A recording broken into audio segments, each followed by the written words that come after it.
নমস্কার, আজকের বিশেষ খবর হলো বুকের ওপর আছড়ে পড়ছে তমাল, কিন্তু কার বুক এখনো জানা যায়নি। আরে ওটা তমাল না রেমাল। তো আপনারা বুঝতেই পারছেন ঝড়ের এতই গতিবেগ যে রে উড়ে গিয়ে চলে এসছে। আমার একটা বন্ধু টিভি দেখতে পাচ্ছে না কারণ ঝড়ের রিমোট উড়ে গেছে। এদিকে আমার একটা বন্ধু ডিভোর্স হতে চলেছে কারণ ঝড়ে ওর অ্যান্টেনা উড়ে গেছে। কি সব বলছো? ঠিক করে খবর বলো। বোঝাতে বিশ্বাস করাতে হবে তো। আপনারা ঝড়ের আওয়াজ উপলব্ধি করার আগে ঝড়ের আওয়াজ আমরা পেয়ে গেছি। আমরা ঝড়ের শো আওয়াজ শুনতে পাচ্ছি। এই ওটা ঝড়ের আওয়াজ নয়, তোমার ঘরের ফ্যানটা কমাও। দেখুন, ঝড়ে স্পেশালভাবে অ্যালার্ট করা হয়েছে তাদেরকে যারা পার্কে প্রেম করতে যায়, কারণ এক একজনের গার্লফ্রেন্ড দৃঢ় প্রতিজ্ঞাবদ্ধ। তারা ভেবেছে যে ঝড়ে দাঁড়িয়েই থাকবে আর এই গানটা করছে, ঝড় এলে তুই সাথে থাকলে কি ভয়।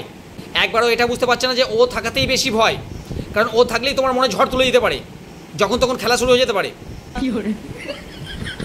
আমরা সবাই আগে থেকে অ্যালার্ট করছি কারণ আমফানে আম পড়ে গেছিলো, এবারে রেমালের মাল পড়ে যেতে পারে। কি সব বলছো? আর আমাদেরকে ঝড়ের খবর বলার জন্য এমনভাবে ট্রেনিং দেওয়া হয়েছে যেন আপনারা বিশ্বাস করেন যে ঝড় আসুক না আসুক এদের স্টুডিওতে ঝড় উঠেছে নিশ্চয়ই।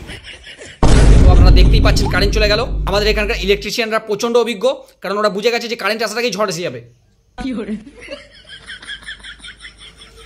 তো চলুন আমরা ফিরছি ছোট্ট একটা বিরতির পর। যদি ঝড় না ওঠে তাহলে আবার ফিরে আসবো এবং আরো ভালো করে শিখে আসবো যে মানুষকে কিভাবে আরো আতঙ্কিত করা যায়।